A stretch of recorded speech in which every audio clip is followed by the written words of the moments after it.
Backdoor तकर्रियों का मामले पर गुज़िश्ता 13 बरसों के दौरान हुई तकर्रियों पर जम्मू कश्मीर हुकूमत सख्त कार्रवाई करेगी। जम्मू कश्मीर के चीफ सेक्रेटरी अरुण कुमार मेहता ने तमाम इंतजामी सेक्रेटरियों से 1 महीने के अंदर तफसीलात तलब की है। सरकारी ज़राए के हवाले से खबर है कि बैकडोर तकर्रियों के अहकाम जारी करने वाले इंतजामी सेक्रेटरियों अफसरान पर भी कार्रवाई होगी।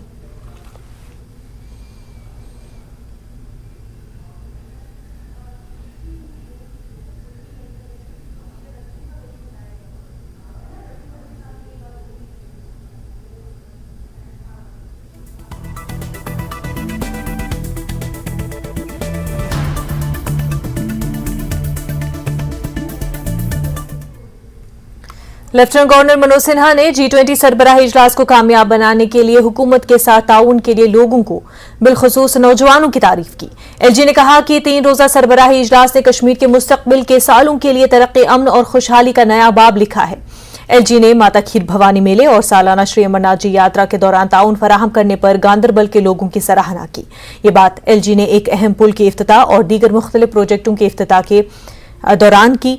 मनोज सिन्हा ने गांदरबल के वायल इलाके में श्रीनगर लेह हाईवे पर नाले सिंध पर 2 लेन स्टील ट्रस ब्रिज का भी इफ्तिताह किया। चंद साल पहले वर्ल्ड बैंक ने Jammu Tawi flood reconstruction project के तहत 23.79 करोड़ रुपए की लागत से नाले सिंध पर वायल के मकाम पर एक अहम पुल की तामीर की मंजूरी दी थी। नाले सिंध पर कदीम पुल सैलाब की वजह से टूट गया था, जिसकी वजह से श्रीनगर लह जाने वाले मुसाफिरों को काफी परेशानी का सामना करना पड़ा था। हाईवे बार बार ट्रैफिक के तातुल की वजह से इस रास्ते पर रोजाना हजारों लोग यात्री और सयाह सफर करते हैं। पुल की तामीर मकामी लोगों का कहना है देरीना मुतालबा है, क्योंकि ये श्रीनगर को लेह से मिलाने वाला वाहिद जरिया था। Chief secretary doctor Arun Kumar Mehta, DDC chairperson Ganderbal Nuzhat, principal secretary R&B Shailendra Kumar के अलावा सिविल और पुलिस इंतजामिया के आला अफसरान भी इस मौके पर मौजूद थे।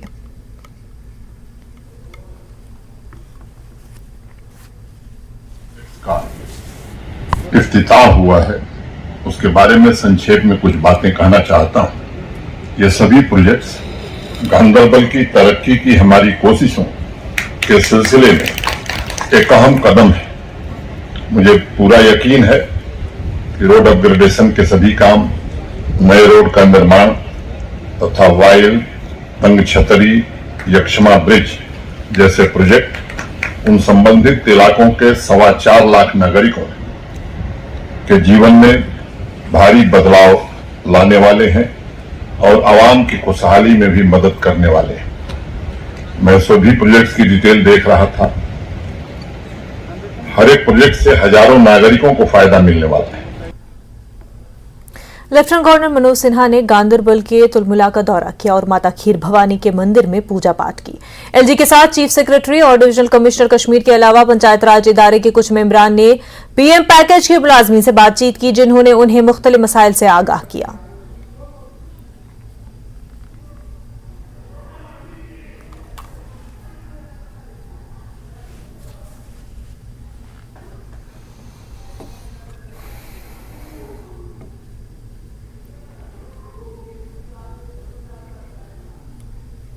श्रीनगर में G20 इजलास कामयाबी के साथ इख्तिताम पजीर हुआ। दुनिया के मुख्तलिफ ममालिक से आए मेहमान अपने साथ खुशगवार यादों को लेकर रवाना हुए। इजलास में लोगों की उम्मीदों के मुताबिक बात हुई और अब ये उम्मीद की जा सकती है कि कश्मीर में फिल्म टूरिज्म के दोबारा आगाज के साथ ही बैरून ममालिक से भारी तादाद में सयाह कश्मीर का रुख करेंगे। हमारे नुमाइंदे आबिद हुसैन ने जायजा लिया।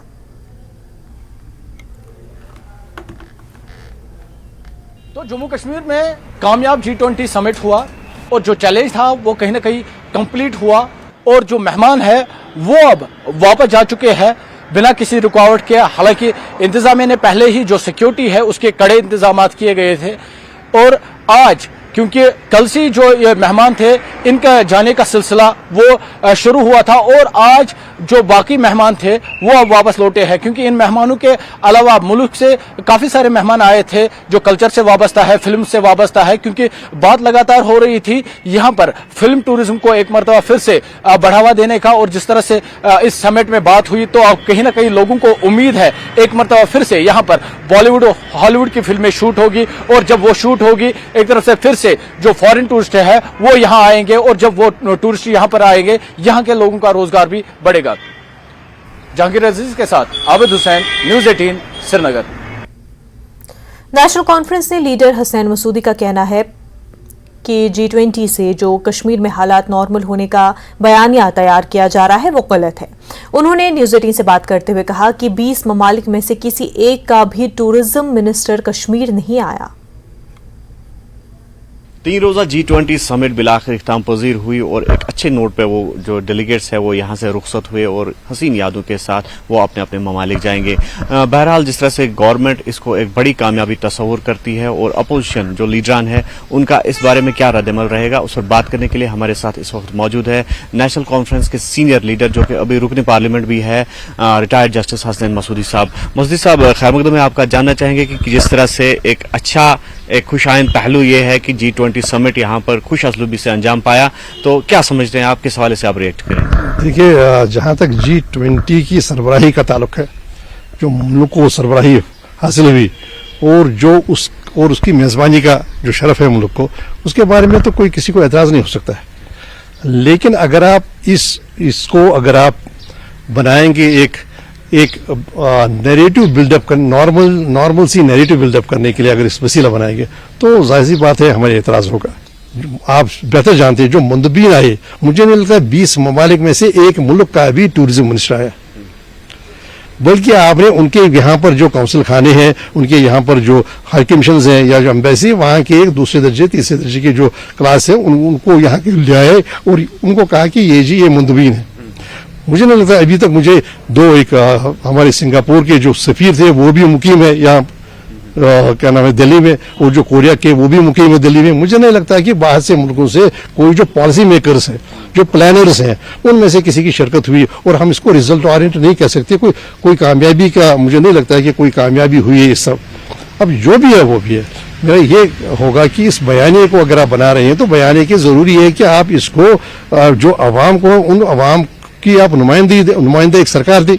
न्यूज 18 के लिए आफाक शाह के साथ मुदस्सिर कादरी, श्रीनगर।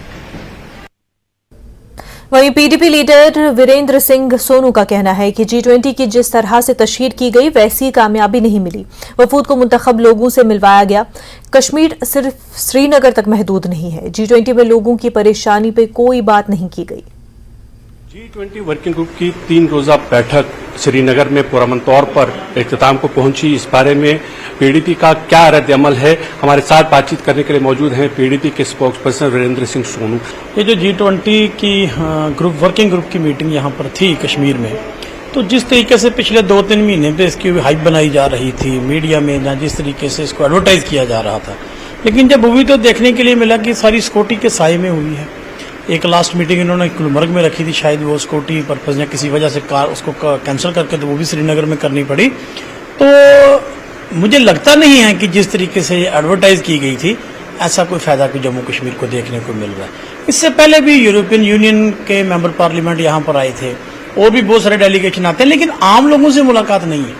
आप देखिए कि सिलेक्टेड लोगों से उनको बुलाया जाता है, तो सिलेक्टेड जगह पर वो जाते हैं। तो जम्मू कश्मीर का इसमें कोई भला होने वाला हमें तो नजर कोई आया नहीं। ये ऐसे है कि जब मैं भी कहीं जाऊंगा, जब मुझे सरकार कहीं ले जाएगी तो बात तो वही करनी। मैं कह रहा हूं कि वो कितने लोगों के साथ मिले हैं।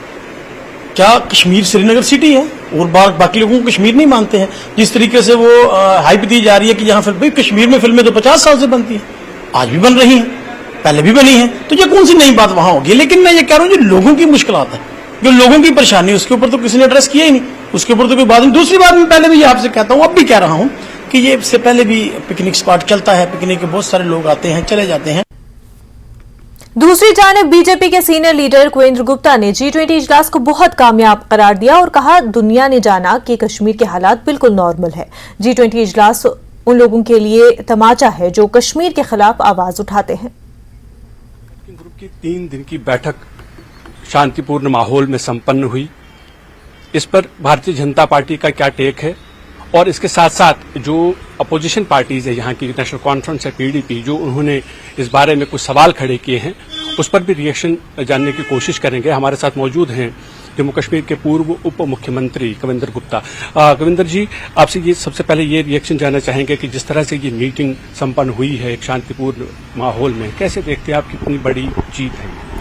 देखिए, साफ बात है कि 370 के बाद जो केंद्र में भारतीय जनता पार्टी की सरकार जो इच्छा शक्ति से काम करती है, ये उसकी भी सफलता का मेन कारण है। और हम ट्रांसपेरेंसी चाहते हैं और विश्व को हमने दिखाया है कि कश्मीर का माहौल पहले से कितना बदला है। पहली सरकारें हमेशा से कश्मीर का मुद्दे को ये लेकर के इंटरनेशनल फोरम्स पर डिफेंसिव हो जाती थी, लेकिन हम खुद उनको बुला करके ये हमने दर्शाया है कि कश्मीर की परिस्थितियां सुधर गई हैं, कश्मीर भारत का अभिन्न अंग है। अब ये उनके मुंह पर तमाचा है जो समय समय पर इस प्रकार की कश्मीर के खिलाफ आवाज उठाते थे। मुझे लगता है कि सफलतापूर्वक ये जो संपन्न हुआ है, इसमें हमारी एडमिनिस्ट्रेशन का, केंद्र सरकार का और हमारे सुरक्षा बलों का एक बहुत बड़ा रोल है। आज जो करोड़ों की तादाद में वहां पर टूरिस्ट आ रहे हैं, इस बात के प्रमाण है कि वहां पर परिस्थितियां सुधरी हैं। आज वहां पर पत्थरबाजी नहीं है, आज वहां पर मिलिटेंट्स के जनाजों में लाखों की तादाद में लोग नहीं जाते, आज वो मस्जिद से भारत के खिलाफ ऐलान नहीं किए जाते, पाकिस्तान के झंडे नहीं चढ़ते, तिरंगा शान से फहराता है। ये उनको भी ये समझ आनी चाहिए। जिस दिन वो अपनी आंखें खोलेंगे तो निश्चय ही उनको भी ये पता लग जाएगा। इन लोगों ने सिर्फ कश्मीर का माहौल खराब करके रखा था, दुनिया को कश्मीर दिखाना बहुत जरूरी था। जम्मू की चिंता आप मत करिए, जम्मू में और भी बड़े सम्मेलन होंगे यहाँ पर विश्व स्तर के। फिलहाल जो इसकी जरूरत थी कश्मीर में थी। असर जो है आने वाले समय में दिखेगा और अपोजिशन पार्टियां जिस तरह के सवाल खड़े कर रही हैं वो इस पर अपनी राजनीतिक रोटियां सेकने की कोशिश में हैं। कैमरामैन सतपाल श्रीवास्तव के साथ मनोज कौल, न्यूज 18 जम्मू। ब्रेक के बाद आपका खैर मकदम है। यूपीएससी इम्तहानात में मुल्क भर में 7वां रैंक हासिल करने वाले वसीम अहमद भट्ट का उनके आबाई मकाम ब्रगम डूरू अनंतनाग पहुंचने पर शानदार इस्तकबाल किया गया। अहले खाना और रिश्तेदारों के साथ साथ मकामी लोगों ने वसीम अहमद भट्ट की कामयाबी पर उन्हें मुबारकबाद पेश की। हमारे नुमाइंदे ज़ुहूर रिजवी ने वसीम अहमद भट्ट से खास बातचीत की। ये करेज जो होता है ये अंदर से ही आता है। अगर आपका कुछ गोल है लॉन्ग टर्म, जैसे मैंने सोचा है कि लॉन्ग टर्म में कंट्रीब्यूट करना चाहता हूँ कुछ, तो वो एक बैक ऑफ द माइंड आपका रहता है, तो उससे आपको करेज मिलता है कि हाँ मेरे को ये एग्जाम तो करना है डेफिनेटली। तो वो मेरे में भी था कि लॉन्ग टर्म सोसाइटी के लिए कुछ करना है जिससे लोगों का फायदा हो, उसकी वजह से करेज मिला के एग्जाम कर। क्रेज या पैशन बोलूंगा मैं उसको। अगर किसी में पैशन है यूपीएससी करने को या कोई भी चीज करने को, तो वही है, आपको रीजन ढूंढना पड़ेगा कि आप क्यों करना चाहते हो। ऐसा तो नहीं कि मे बी आप मतलब सोसाइटी की वजह से कर रहे हो या कोई और, आपका इंटरनल रीजन होना चाहिए। और अगर वो इंटरनल रीजन आप में है तो डेफिनेटली आप। यूपीएससी में जम्मू कश्मीर के उम्मीदवारों ने अच्छा मुजाहिरा किया है। इन नौजवानों में से एक डॉक्टर इरम चौधरी है। राजौरी से ताल्लुक रखने वाली इरम ने मुल्क भर में 892वां रैंक हासिल किया है। इरम इस वक्त हमारे साथ जुड़ चुकी है। डॉक्टर इरम, आपका खैर मकदम है न्यूज 18 में और बेहद मुबारकबाद न्यूज 18 की पूरी टीम की तरफ से आपको आपकी कामयाबी पर। Thank you so much. Iram, आपकी जर्नी के बारे में जानना चाहेंगे। एक तो ये कि एम्बिशन रहता है स्टूडेंट्स का कि हम सिविल सर्विसेज एक दिन क्रैक कर पाए, लेकिन क्या ऐसा मोटिवेशन था जिसने आपको एक ड्राइविंग फोर्स बना सिविल सर्विस में, न सिर्फ कामयाबी हासिल करने के लिए बल्कि शानदार कामयाबी, इतना अच्छा रैंक हासिल करने के लिए? जी, मैं यही कहना चाहूंगी कि कोई एक डीप गोल आपके अंदर होना चाहिए, और मैंने भी ये डिसाइड अपने कॉलेज के टाइम पे ही किया था। जैसे मेरी फर्स्ट प्रेफरेंस जो है वो इंडियन फॉरेन सर्विस है, तो मैं रियली अपनी कंट्री को एक इंटरनेशनल लेवल पे रिप्रेजेंट करना चाहती हूँ। ये एक गोल था जिसकी वजह से मैं इस एग्जाम की प्रिपरेशन के लिए परसिस्ट कर पाई हूँ। जी बिल्कुल बिल्कुल। तो कॉलेज से ही आप चाहती थी कि सिविल सर्विसेज एग्जाम आप क्वालिफाई करें, आप सिविल सर्विसेज में जाएं। साथ ही ये जानेंगे कि एक जो अर्ज होता है कि हमारा ये मकसद है, वो मोटो आपकी लाइफ में क्या है? जी, जैसा मैंने आपको बताया कि मेरा first preference Indian foreign service है, तो मुझे बहुत इंटरेस्ट था इंटरनेशनल रिलेशन में। और जैसे हम जम्मू कश्मीर से आते हैं, मैं एक बॉर्डर डिस्ट्रिक्ट से भी आती हूँ, मैं इस चीज की इम्पोर्टेंस अच्छे से जानती हूँ कि कंट्रीज के बीच में रिलेशन अच्छा होना कितना इम्पोर्टेंट है। तो मेरा स्टार्टिंग से ही जो रुझाव था वो इंडियन फॉरेन सर्विस की तरफ था, और उसी के लिए मैंने अब तक काम किया, और फाइनली अब लिस्ट में अपना नाम देख के बहुत खुशी हुई मुझे। बिल्कुल, और पूरे मुल्क को बहुत खुशी हो रही है, खासतौर से जम्मू कश्मीर को, आपके अहले खाना को बहुत ही प्राउड फील हो रहा होगा आप पे। बहुत सारे स्टूडेंट्स आपको अभी देख रहे हैं, आपको सुन रहे हैं। क्या कहेंगे आप उनको कि किस तरह से प्रिपेयर करना चाहिए इन एग्जाम्स के लिए? How all they should prepare? जी, सबसे पहले तो मैं यही कहूंगी कि एक जो आपका रीजन है इस सर्विस में आने का वो क्लियर होना चाहिए, क्योंकि इस एग्जाम जो है काफी टाइम लेता है कभी कभी क्लियर होने में। तो आपका रीजन अगर क्लियर होगा तभी आप जो है वो इतनी लंबी जर्नी जो है वो तय कर पाओगे।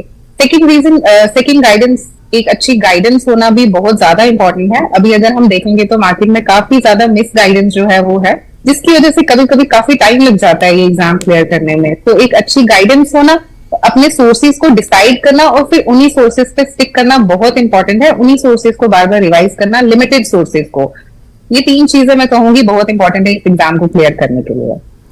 इरम, आपको क्या कुछ हर्डल्स लगे इस जर्नी में? क्या आपने कुछ ऐसी डिफिकल्टीज फेस की जो आप शेयर करना चाहें? जी हाँ, कुछ हर्डल्स यही थे जिससे मुझे काफी टाइम लग गया। पहला हर्डल तो यही था कि मेरे पास कोई अच्छी गाइडेंस जो है वो नहीं थी। मैंने कोचिंग भी कहीं से नहीं ली है, मैंने सारा सेल्फ स्टडी ही किया है। और सेकंड, ऑप्शनल जो एक डिसाइड करना पड़ता है उसमें भी काफी दिक्कत आई। जैसे मेरा जो ऑप्शनल था वो मैंने मेडिकल साइंस ही रखा था, उसके लिए गाइडेंस जो है वो बहुत कम है। उसके लिए आपको कहीं कोचिंग नहीं मिलती है, आपको कहीं टेस्ट सीरीज नहीं मिलती है। तो मुझे सबसे ज्यादा जो प्रॉब्लम आई थी, मुझे अपना ऑप्शनल जो है उसको कवर करने में ही आई थी। बिल्कुल। तो जो आपको सुन पा रहे हैं वो ये भी जान पा रहे हैं कि कोचिंग कहीं ना कहीं पे जरूरत पड़ सकती है, बट एक सेल्फ स्टडी अगर प्रॉपर तरीके से और वक्त रहते की जाए तो वो कामयाबी की तरफ ले जा सकती है। लेकिन साथ ही इरम, हम देखते हैं कि जिस तरह से स्टूडेंट्स बिल्कुल ही, क्योंकि कितनी सारी उम्मीदें वाबस्ता होती है इस एग्जाम से, तो अपना पूरा जो एक लाइफ का पर्पस बना लिया होता है इस एग्जाम को, फिर अगर कोई कामयाब नहीं हो पाता तो वो इतने मायूस हो जाते हैं। हमने कई देखे, कई ऐसे केसेस, कुछ स्टूडेंट इतने मायूस हो जाते हैं कि सुसाइड भी अटेम्प्ट कर लेते हैं। उनके लिए क्या कहेंगे? जी हाँ, मैं इस चीज से अच्छे से वाबस्ता हूँ कि हाँ, बहुत सारे लोग इस एग्जाम को अपनी लाइफ बना लेते हैं। ऐसा नहीं करना चाहिए। हमेशा से जब आप एग्जाम के लिए प्रिपेयर करना स्टार्ट करें तो एक चीज दिमाग में रखनी चाहिए कि यूपीएससी का एग्जाम बहुत ही अनप्रेडिक्टेबल एग्जाम है। ऐसा हो सकता है कि आप अपना 100% दें फिर भी आपका ये एग्जाम क्लियर ना हो। ये चीज हमेशा अपने दिमाग में रखनी चाहिए और अपनी तरफ से फुल हार्डवर्क दें। उसके बाद अगर नहीं होता है तो लाइफ में और भी बहुत कुछ है करने को, सिर्फ ये एग्जाम ही नहीं है। बिल्कुल बिल्कुल, लाइफ में बहुत सारे और भी ऑप्शंस है और भी कई तरीके हैं जिनसे कामयाब हुआ जा सकता है, वो ध्यान में रखना काफी जरूरी है। इरम, ये बताएं कि आप एग्जाम पैटर्न के बारे में क्या कहेंगे? 3 स्टेप होता है, ऐसे में कई स्टूडेंट्स की ये भी शिकायत रहती है कि ये बहुत लेंथी प्रोसेस है और इस तरह से 3 स्टेप है तो इसके जरिए एक 1 एग्जाम फॉर मेनी पोस्ट या फॉर मेनी फील्ड्स होना चाहिए। इस हवाले से आप क्या कहना चाहेंगे? मैं तो यही कहना चाहूंगी कि हाँ, ये एक लेंथी प्रोसेस है। ऑलमोस्ट 1 ईयर जो है वो लग जाता है इस एग्जाम को।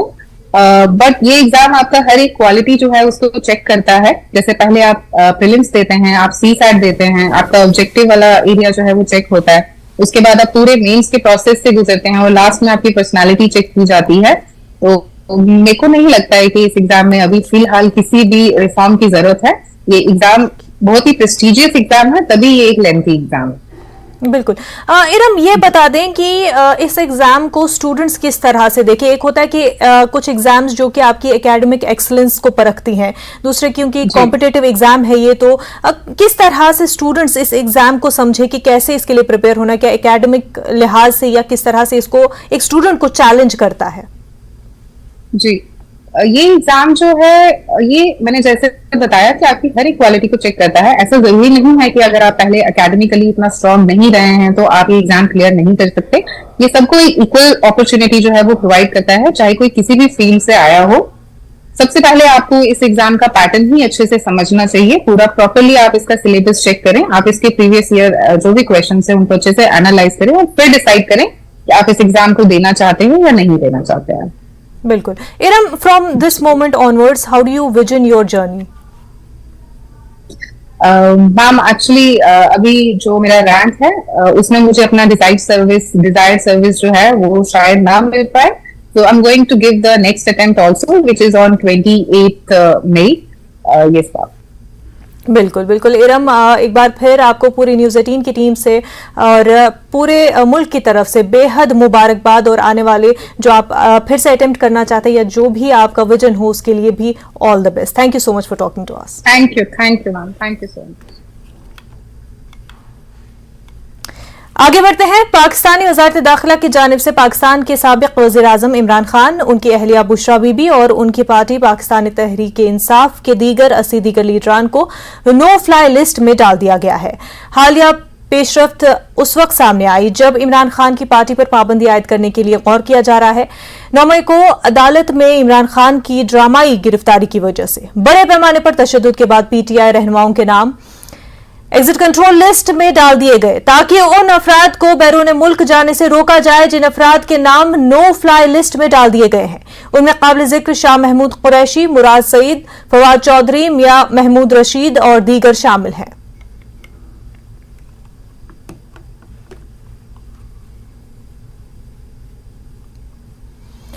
डीपीएपी के चेयरमैन गुलाम नबी आजाद ने कहा कि राजौरी जिले में पिछले 2-3 सालों से दहशतगर्दी के जो वाकयात हो रहे हैं वो तशवीशनाक है।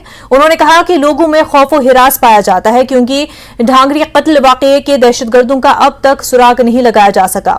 आजाद ने ढांगरी वाकये के मुतासरीन से मुलाकात की। उन्होंने मुतासरीन को यकीन दिलाया कि वो इंसाफ के हुसूल के लिए हर मुमकिन लड़ाई लड़ेंगे। वो मरकजी वज़ीर दिफा और एलजी से मुलाकात करेंगे। नए परिवारों से मिल के तो अपना शोक प्रकट किया था। मैंने तो 2 टीमें उसी दिन भेजी थी अपने साथी जो कैबिनेट मिनिस्टर्स थे।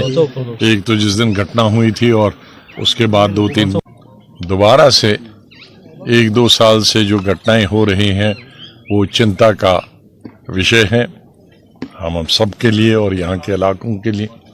लेकिन यह है कि खौफ है, डर है, आज तक पता नहीं चला इसके बारे में और इंटेलिजेंस की ज़रूरत है बढ़ाने की, लोकल इंटेलिजेंस भी और आर्मी इंटेलिजेंस भी और पुलिस इंटेलिजेंस भी। तो फिर तो हर वक्त 1 दफ़ा 2 दफ़ा 3 दफ़ा बच के चला जाएगा।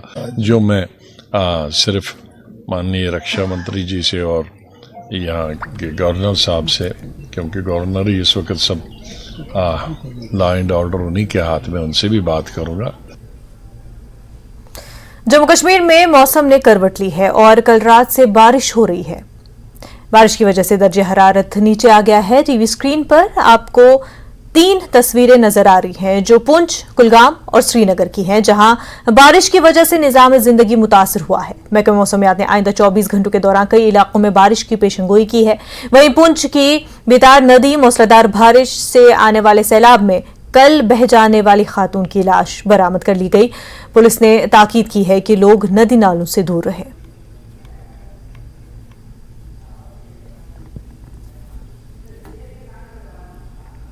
जिला किश्तवाड़ के बालना जंगलात में कल रात आरजी खेमे पर एक दरख्त के गिरने से बकरवाल तबके के 4 अफराद हलाक हो गए। बताया जा रहा है कि आधी रात के करीब इलाके में तेज हवाओं और तेज बारिश के दरमियान दरख्त गिर गया। मरने वालों की शिनाख्त नजीर अहमद, उनकी अहलिया अनवर बेगम, शमा बेगम और शकील बानो के तौर पर की गई है, जो तमाम जिला कठवा के रहने वाले हैं। ये बकरवाल खानदान कुछ दिन पहले बालना जंगल केशवान पहुंचा था और अब उन्हें अपने सामान और मवेशियों के साथ मारवा पहाड़ी जाना था। किश्तवाड़ की जिला इंतजामिया ने महलूकीन के अहल खाना को 50,000 रुपए मुआवजा देने का ऐलान किया है। इस जगह जो पेड़ गिरे उससे मौके पे ही 4 लोगों की मौत हुई। ये चारों लोग एक ही परिवार के थे। हमारी तरफ से जो भी पुलिस की और एसडीआरएफ की टीम है वो मौके पे इमीडिएटली पहुंची और अभी जो हमारी लेटेस्ट अपडेट है, हम लोग वहीं पे उनका केशवन एरिया में ही पोस्टमार्टम करा के बॉडीज फैमिली को हैंडओवर कर रहे हैं। साथ साथ इसके रेड क्रॉस की तरफ से 50,000 ईच यानी कि टोटल 2 लाख हम लोग इमीडिएटली इनको रिलीफ के लिए प्रोवाइड कर रहे हैं, जो कि हम लोग इनको जितनी भी मदद हो सके आगे भी करेंगे। इसमें मैं यही गुजारिश करूंगा सभी लोगों से कि ये जो मौसम अभी खराब हो रहा है इसमें बाहर कम से कम निकलें और हमारे जहां भी नोमैडिक कम्युनिटीज जा रहे हैं हम लोग अपने लंबरदार चौकीदार को डायरेक्ट कर रहे हैं कि वहां पे इंश्योर करें कि जो भी लोकेशंस जहां पे वो रुक रहे हैं वो सेफ लोकेशंस हो। बारामूला जिले के रफियाबाद इलाके में आज सहपहर शदीद ज़ालाबारी ने खड़ी फसलों और सेबों को नुकसान पहुंचाया। मुतासरा देहातों में बाजलपुरा, चटूसा, पंजला, हुआ मारकोट, दोनीवारी और मुल्हिका इलाकों शामिल है। किसानों ने हुकूमत से हमदर्दाना रवैया इख्तियार करने का मुतालबा किया क्योंकि उन्हें 7 साल से कुदरती आफात समेत मुख्तलिफ वजूहात की वजह से भारी नुकसान का सामना है।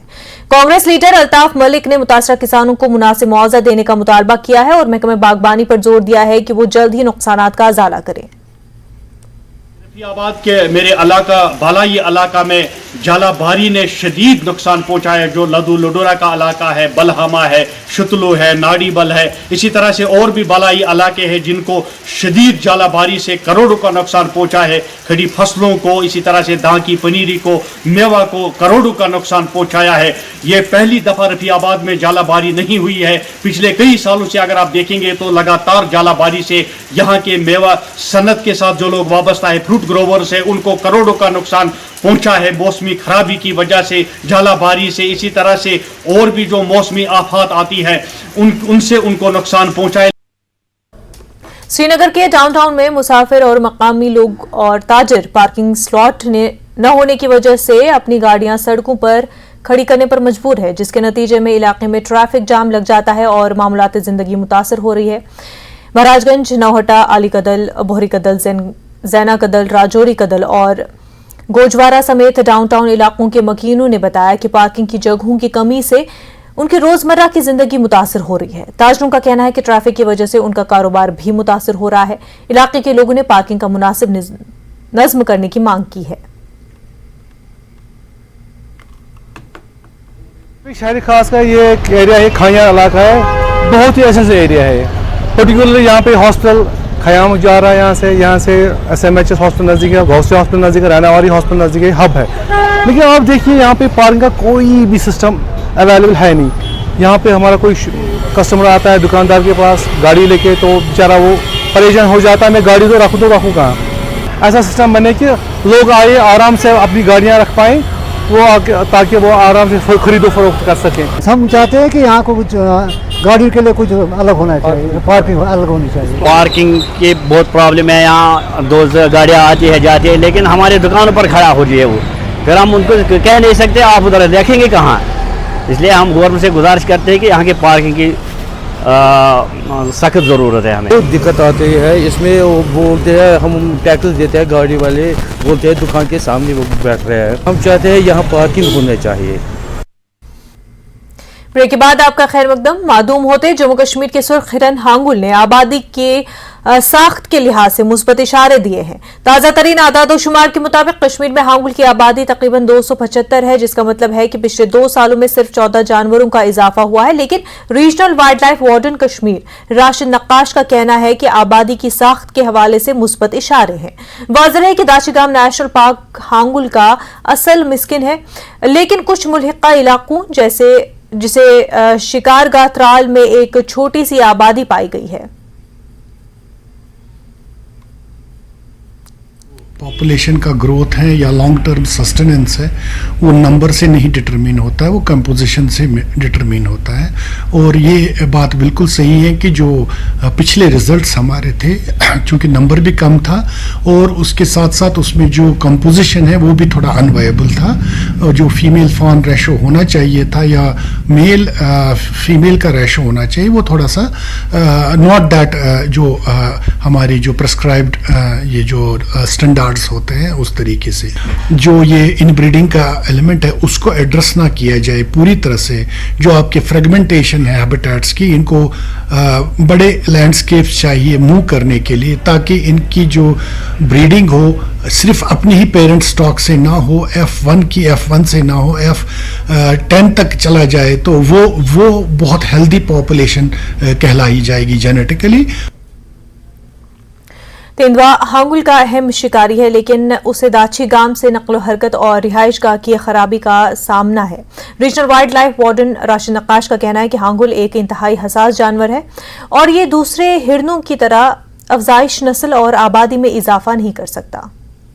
3-4 सालों से या मेरे ख्याल में 5-6 सालों से अब ये कोशिश कर रहे हैं कि जो रटिंग सीजन में हम अपनी नेशनल पार्क को जो है विजिटर्स के लिए बिल्कुल बंद रखें, ताकि जो है हमारा अनडिस्टर्ब्ड रटिंग पीरियड जो है हमारे हांगुल एक्सपीरियंस करें। चूँकि इनका फिर आपको पता है जेस्टेशन पीरियड वगैरह इनका मई में तकरीबन इनकी फॉनिंग होती है, और वो फॉनिंग भी जो है उसमें भी हमें ये देखना पड़ता है कि ये जो बकरवाल्स का सीज़न होता है, जिनके साथ वगैरह जो ये अपर पास्चर्स में जाते हैं, उनके साथ फेरल डॉग्स भी होते हैं, तो कहीं ना कहीं वो जो हमारे जो फॉन्स हैं, जो हमारे यंग बॉर्न्स हैं, तो उनके ऊपर ना कोई ख़तरा हो। तो ये सारी चीज़ें जो हैं इसके फैक्टर्स हैं, जो हम ये नहीं कर सकते कि जो बाकी जो लाइव स्टॉक करते हैं या बाकी जो डियर्स हैं, जिस तरह से जो वो ब्रीड कर रहे हैं, इस तरह से ये भी ब्रीड करें। अपर रफियाबाद के पाजलपुरा और मुल्का देहातों में एक तेंदुए को घूमते हुए देखा गया था, जिसे महकमे वाइल्ड लाइफ के एहलकारों ने आज पकड़ लिया। महकमे ने आज पुलिस के साथ मिलकर तेंदुए को पकड़ने के लिए एक जाल बिछाया और उसे देवदार के दरख्त पर साकिन करने में कामयाब रहे।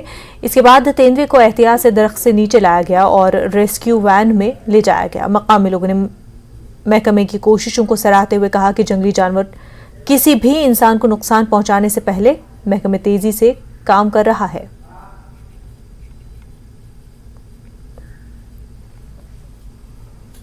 जिला पुलवामा के सहपुरा और मुल्का देहात के मेवा बागात में आवारा कुत्तों की बढ़ती तादाद से आम लोग परेशान हैं।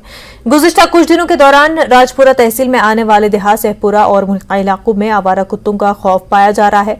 मेवा बागात में आवारा कुत्तों के आम लोगों और मवेशियों पर हमले काफी बढ़ गए हैं।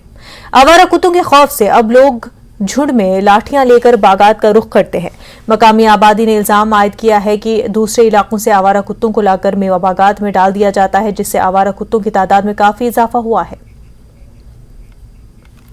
हमारी प्रॉब्लम यह है कि गुज़िश्ता कुछ रोज से हमारे यहाँ जो आवारा कुत्ते हैं उनकी तादाद ज़्यादा बढ़ गई है, तो उन्होंने यहाँ पे ना कोई बाग में जा सकता है, बेड़ों को खा रहे हैं। ये हमारा भाई है, यहाँ पे इसका नुकसान कर दिया है। ये खाली हमारे गांव की बात नहीं है, जो भी आस पड़ोस के 5-10 गांवों में हर जगह पे यही प्रॉब्लम है। लेकिन बाहर से कुत्ते लाके यहाँ गांवों में डालते हैं। G20 सरबराही इजलास की कामयाब तकमील के बाद जम्मू कश्मीर में 3 दहाइयों के हंगामों और तशद्दुद के बाद उम्मीद और मुस्बत तब्दीली देखने को मिल रही है। इस सरबराही इजलास में जम्मू कश्मीर की दस्तकारी को बड़ा फरोग मिला है। देखिए रिपोर्ट।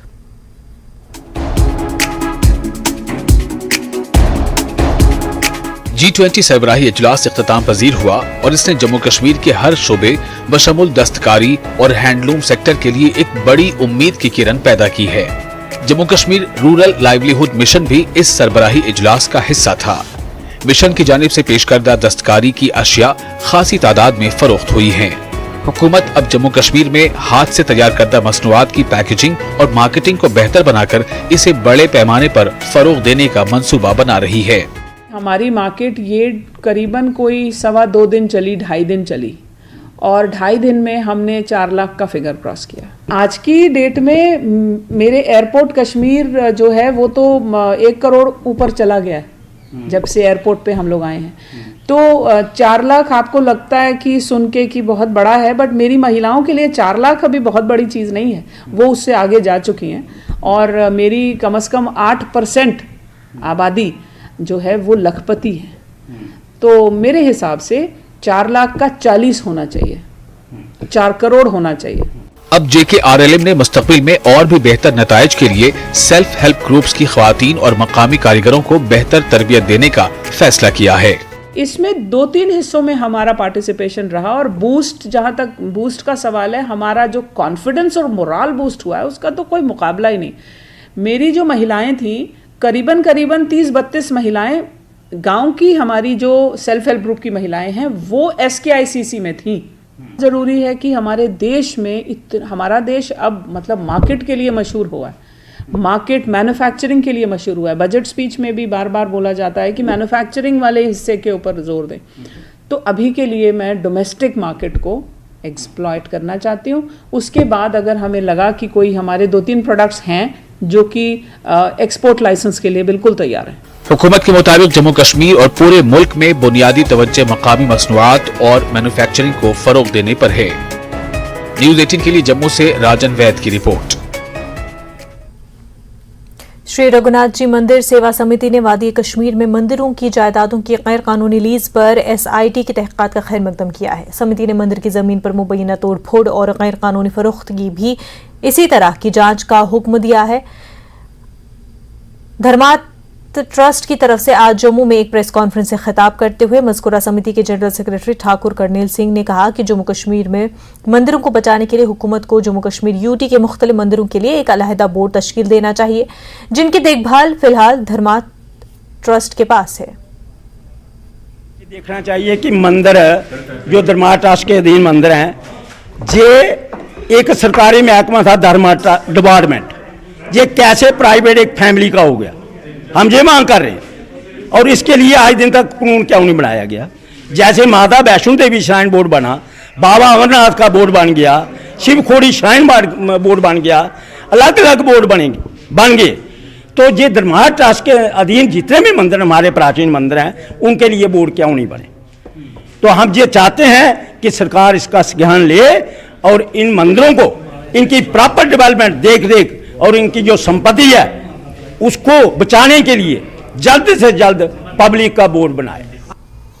मेंबर पार्लियामेंट लद्दाख ने कहा कि छठे शेड्यूल अंदरूनी तहफ़्फ़ुज़ के खिलाफ नहीं है। उनका कहना है कि लद्दाख खुद मुख्तार पहाड़ी तरक्याती काउंसिल के पास वो सब इख्तियारात है जिसकी उन्हें ज़रूरत है, इसलिए हम उसको मजबूत करना चाहते हैं। सच है कि हमने ले काउंसिल इलेक्शन में इसका एक वादा किया था और आज हम वादे से मुकर रहा है ऐसा नहीं है। उस वक्त ठीक तरह से हमने भी सिक्स शेड्यूल क्या है अंदर घुस के ठीक तरह से नहीं पढ़ा। लोगों का सेंटिमेंट था, हमने सोचा कि ये सेंटिमेंट जेन्युइन है, लोगों के यहाँ से यहाँ मिला के हमने आगे बढ़ा। उसके बाद हमें इसका स्टडी करने का टाइम मिला, लगभग 3-3.5 साल हम सभी लोगों ने स्टडी करके देखा।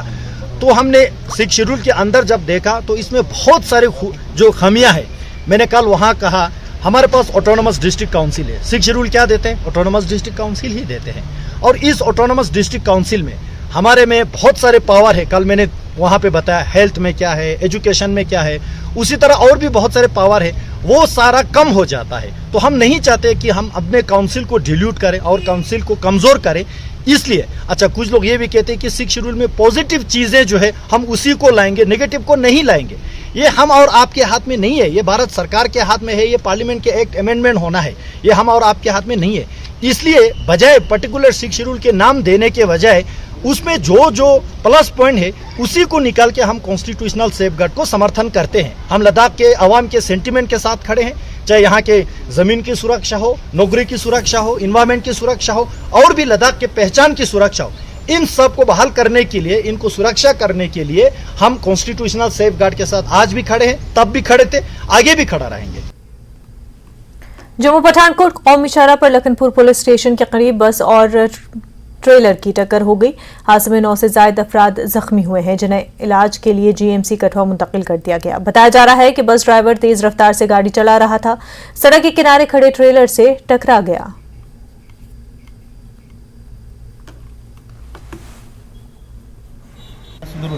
कहते ਵਿੱਚ बैठे रहे स्लीपर बस कि'यां हादसा होया कोई पता चलेआ? हादसा उस स्पीड ਜਾਂ ड्राइवर ने नशा ਕੀਤਾ था ਜਾਂ नींदर ਚ ਹੋਣਾ एक चीज से ट्रक ना ट्रेलर खड़ा था। लखनऊ पुलिस चौकी है ना, वहाँ से क्रॉस हो रहे थे, वहाँ गाड़ी एक्सीडेंट हो गई। पिछले बहुत रास्ते में थोड़ा डिस्टर्ब किया, भीड़ से चला रहा था, वो लोग साइड में नहीं किसी को दे रहे, बहुत लोग जख्मी हुए। अब स्पीड से गाड़ी हुई, ऐसी तो कोई गाड़ी एक्सीडेंट नहीं होती। असलम अजमेर से हैं जी, हम तो 8 बजे इधर खाना बना के, मेरे साथ वाली गाड़ी है इधर साइड में लगा के खड़ी थी, तो पीछे से मारा, फिर दूसरा गाड़ी खड़ा, इसमें मेरा गाड़ी घुस गया था।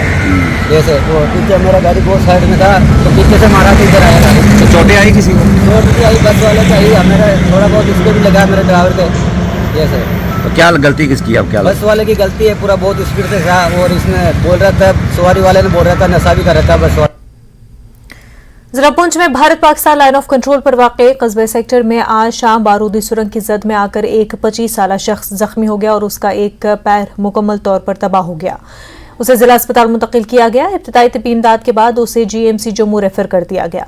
जख्मी की शिनाख्त मोहम्मद जावेद के तौर पर हुई है। मोहम्मद जावेद गांव के बाहर अपनी बकरियों को चरा रहा था कि अचानक उसे बारूदी सुरंग पर नजर पड़ी और वो धमाका शदीद था और उससे वो जख्मी हो गया।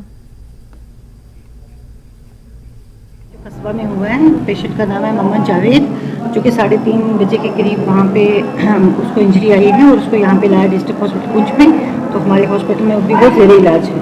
अभी क्या कंडीशन है? अभी तो नहीं कह सकते कि उसकी राइट लेसिटिव मोड आया है, उसको लाइट लेग में बड़ा ब्लीड भी कर रहे हैं, अभी पता नहीं है, लेकिन अंडर ट्रीटमेंट है अभी वो। खास तौर पर इंडियन आर्मी का बड़ा शुक्रगुजार हूँ। पिछली बार भी एक बच्चा इसे एक्सीडेंट में लग गया, उसकी मदद किया। आज भी मैं इंडियन आर्मी का शुक्रगुजार हूँ। यहाँ पे एक बंदा भेज दिया हमारे पास अमदाद करने के लिए, मुआवजा देने के लिए। जितनी मदद उनसे होती है हमेशा वो सपोर्ट करते हैं। और खास तौर पर मैं आपके चैनल के मुताबिक डीसी साहब से भी रिक्वेस्ट करता हूँ इस गरीब की मदद किया जाए, क्योंकि ये गरीब फैमिली से तलक रखता है, इसके पास कुछ भी नहीं है। श्रीनगर में आज तेज बारिश के साथ साथ तेज हवाएं चली। इस दौरान डल झील में सयाह शिकारा में घूमने निकले थे, मगर अचानक तेज हवाओं के साथ ही झील में लहरें उठी और सयाह डल के बीच में ही शिकारा में फंसे। ऐसे में एसडीआरएफ और रिवर पुलिस की टीम ने रेस्क्यू ऑपरेशन चलाया और सयाहों को किनारों तक पहुंचाया। रेस्क्यू टीम की बरवक्त कार्रवाई से सयाहों को किनारों तक पहुंचाया गया। हमारे नुमाइंदे आबिद हुसैन ने जायजा लिया।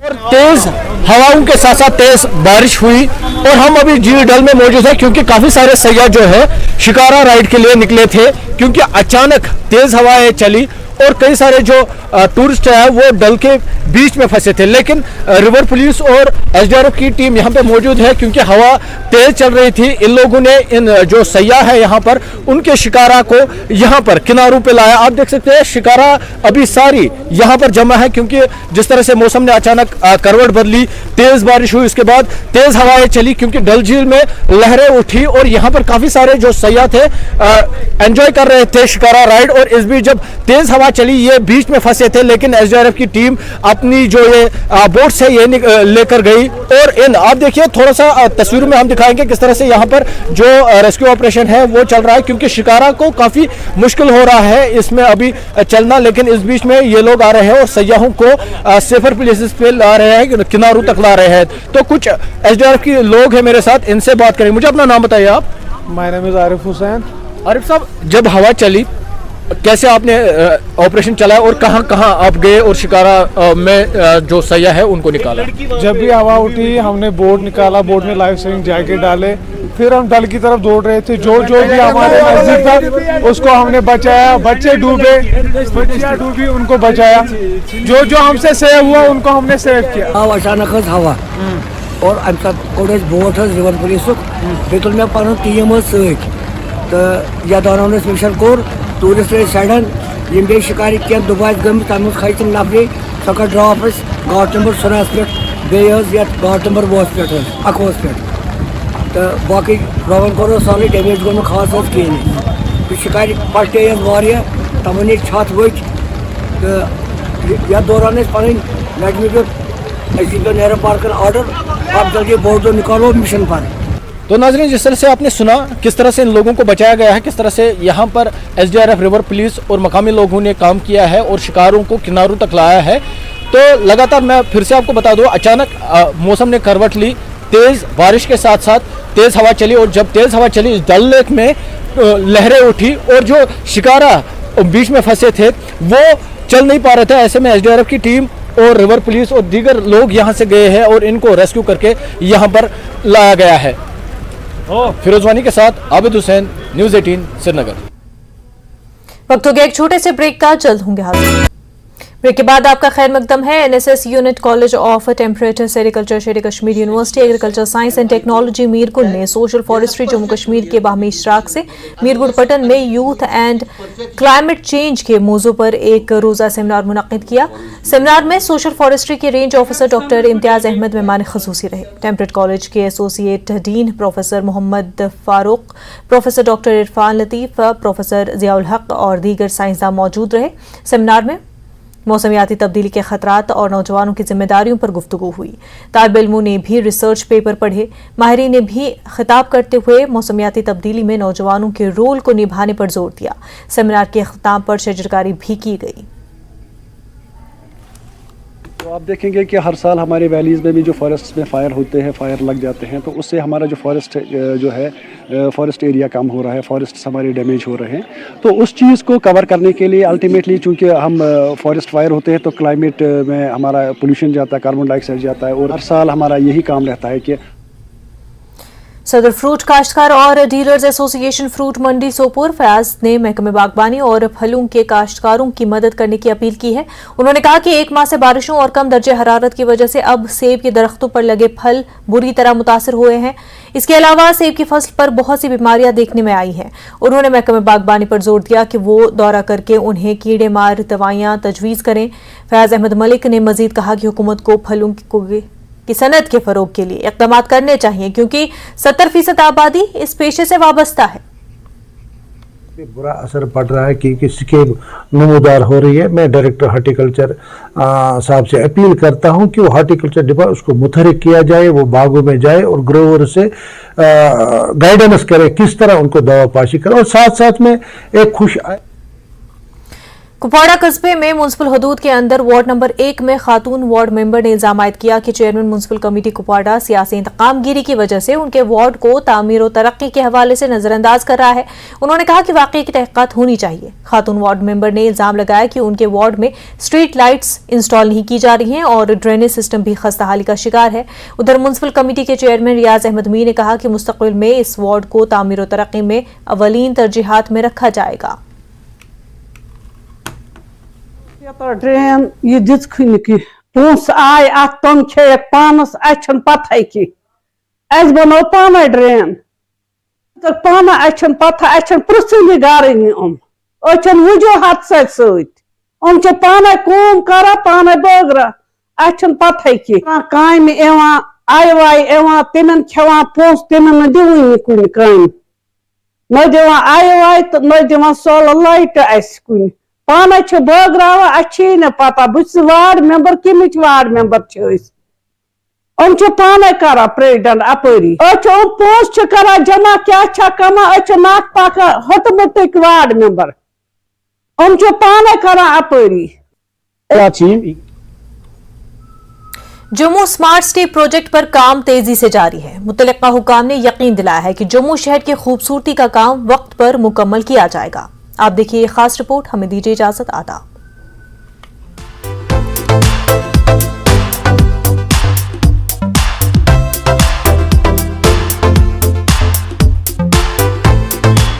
श्रीनगर और जम्मू शहरों को जदीद खुतूत पर उस्तवार करने के लिए अगस्त 2017 में इन दोनों शहरों के लिए 2 बावकार प्रोजेक्टों की मंजूरी दी गई। जम्मू स्मार्ट सिटी प्रोजेक्ट की तकमील के लिए काम तेज रफ्तारी से जारी है। इस मंसूबे के तहत कई गलियों को सीमेंट किया जा रहा है, फुटपाथों को खूबसूरत बनाया जा रहा है। शहर को खूबसूरत बनाने के लिए सड़क के किनारे फूलों के पौधे और फ्लाईओवर्स के नीचे भी पौधे लगाए गए हैं। स्मार्ट सिटी प्रोजेक्ट के हुक्काम के मुताबिक शहर के लिए इस प्रोजेक्ट के तहत 73 मंसूबे शुरू किए गए हैं। इनमें से 36 प्रोजेक्ट्स मुकम्मल हो चुके हैं, जबकि बाकी 37 प्रोजेक्ट्स पर काम जारी है। जम्मू स्मार्ट सिटी के chief executive officer Rahul Yadav ने न्यूज 18 को बताया कि तवी नदी के महाज की खूबसूरती समेत दीगर मंसूबों पर काम जारी है। अगर हम कुछ मेजर प्रोजेक्ट्स की बात करें तो उसमें हमारा तवी रिवर फ्रंट है जो है उसका काम है, जो कि इस साल हमारा कंप्लीट हो जाएगा। और उसमें इस समय हमारा जो left bank, right bank, central island तीनों ही जगह पर काम जो है वो तेज़ी के साथ चल रहा है। और उसके साथ ही तवी रिवर फ्रंट के साथ ही हमारा जो है पूरे सिटी की हम GIS मैपिंग कर रहे हैं, वो एक मेजर प्रोजेक्ट है। उस पर भी हमारा काफ़ी काम कंप्लीट हो चुका है, जिसमें हम डिजिटल डोर नंबर घरों को दे रहे हैं। और उसके बाद हम अपनी जितनी भी म्यूनसिपल सर्विसेज हैं उनको भी डिजिटल डोर नंबर के साथ लिंक करेंगे, सो दैट बेटर कवरेज हो सके और हमें अपनी सर्विसेज का बेटर रिस्पांस भी पता चल सके कि किस टाइप की सर्विस हम डिलीवरी कर रहे हैं। और इसी तरीके से हमारा जो और भी हमारे जो रोड इम्प्रूवमेंट के प्रोजेक्ट हैं, जंक्शन इम्प्रूवमेंट के प्रोजेक्ट हैं, ब्यूटिफिकेशन के प्रोजेक्ट हैं, वो भी चल रहे हैं अलग अलग जगहों पर। राहुल यादव के मुताबिक जम्मू की अप्सरा रोड को हाई स्ट्रीट रोड की तर्ज पर तैयार किया जा रहा है। इनका कहना है कि ब्यूटिफिकेशन के कई दूसरे प्रोजेक्ट भी पाइपलाइन में है, जो जम्मू शहर का दौरा करने वाले सयाहों के लिए कशिश का बायस होंगे। हमारा जो अप्सरा रोड है उसको हम कंप्लीट पेडेस्ट्रियन उसको जो है उस रोड को हम हाई स्ट्रीट की तरह डेवलप कर रहे हैं, जिसमें कि हम वहाँ पे वायर्स वगैरह जो ओवरहेड जितने भी हमारी वायर्स हैं उनको भी रिमूव कर रहे हैं। उस सेम पैटर्न पर हम अप्सरा रोड का काम कर रहे हैं और गांधीनगर के एरिया को हम उसी पैटर्न पर डेवलप कर रहे हैं, हाई स्ट्रीट के पैटर्न पर। इसके अलावा भी हमारे आप ब्लू ग्रीन प्रोजेक्ट देखिएगा, अगर तभी जो कनाल के अलॉन्ग या फिर रणवीर कनाल के अलॉन्ग वहाँ पर ब्यूटिफिकेशन वर्क चल रहे हैं, वो आकर्षण का केंद्र होकर बनेंगे। इसी तरीके से हमारे जो और भी काफ़ी जगहों पर ब्यूटिफिकेशन के वर्क, फसाड इम्प्रूवमेंट के वर्क, चाहे वो तभी के ब्रिजेस हो या फिर हमारा बाहू फोर्ट हो, तो डिफरेंट जगहों पर ये ब्यूटिफिकेशन के वर्क भी किए जा रहे हैं, सो दैट एक बेहतर लुक जम्मू शहर का लोगों को देखने को मिले और यहाँ पर जो टूरिज्म का जो पोटेंशियल है उसको हम और ज़्यादा एक्सप्लोर कर पाएँ। सीईओ के मुताबिक ये बावकार मंसूबा दिसंबर 2024 तक मुकम्मल हो जाएगा। एक बार मुकम्मल होने के बाद ये मंसूबा न सिर्फ मंदिरों के शहर को एक खूबसूरत शक्ल देगा, बल्कि इससे जम्मू म्युनिसिपल कारपोरेशन और दीगर महकमों की जानिब से शहरियों को फराहम की जाने वाली खिदमात में बेहतरी आएगी। न्यूज़ 18 के लिए जम्मू से मनोज कौल की रिपोर्ट।